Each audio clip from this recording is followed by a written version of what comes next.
నమస్తే welcome to AP news. Srikakulam జిల్లా ఇచ్చాపురంలో TIDCO chairman Vemulapati Ajay Kumar, MLA Bendalam Ashok బాబు పర్యటించారు. స్థానిక ప్రజలు, టీడ్కో లబ్ధిదారులు తమ సమస్యలు వ్యక్తం చేశారు.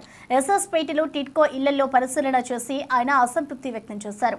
వైసీపీ ప్రభుత్వం బ్లాక్ మధ్య దూరం లేక ఇబ్బందులు సృష్టించిందని అన్నారు. బ్యాంకు రుణ భారాన్ని ప్రభుత్వం భరించేలా చర్యలు తీసుకుంటామని తెలిపారు. డిసెంబర్ 31 లోపు మిగతా టీడ్కో ఇళ్లు పూర్తి చేస్తామని హామీ ఇచ్చారు. మొత్తం మీద ఇటువంటి చాలా జరిగాయి. అర్జెంటుగా ఏదో మేము చేసేస్తున్నామని పట్టాలు ఇచ్చేస్తున్నాము అంటే వాళ్ళకి ఇల్లు వద్దు, పట్టాలు తీసుకోండి, భూమి ఇస్తామంటే చాలా. అందరికీ నమస్కారం అండి. ఇవాళ ఇచ్చాపురంలో ఏఎస్ఆర్పేట టిడ్కో కాలనీని సందర్శించడానికి రావడం జరిగింది. ఎమ్మెల్యే గారు వారి సమీక్షంలో మేము అక్కడున్న కాలనీలోని ఇళ్ళని పోయి పరిశీలించాం. అక్కడున్న సమస్యల గురించి తెలుసుకున్నాం. ఇవాళ ఇది మొదటి విజిటు.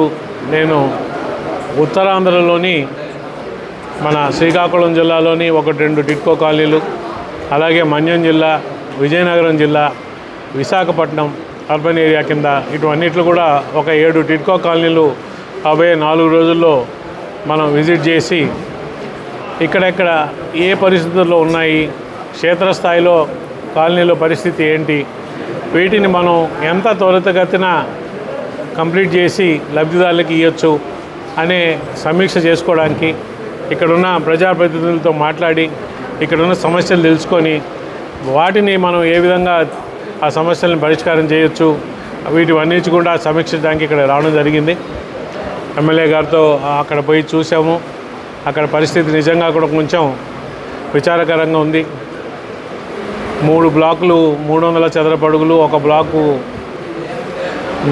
430 చదరపు అడుగులు, మొత్తం 192 ఇళ్ళు ఉన్న దీంట్లో ఒక బ్లాక్ వరకే వెళ్ళగలిగాం. ఆ తర్వాత రోడ్డు కూడా సరిగ్గా లేదు, అడవిలాగా తయారయ్యి నడవలేకపోయాం.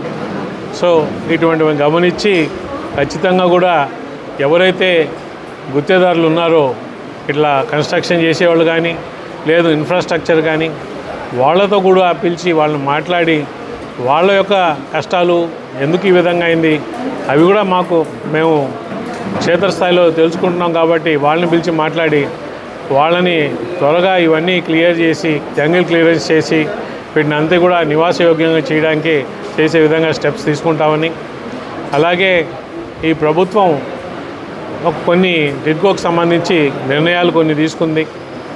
అందులో ముఖ్యమైన నిర్ణయం ఏంటంటే,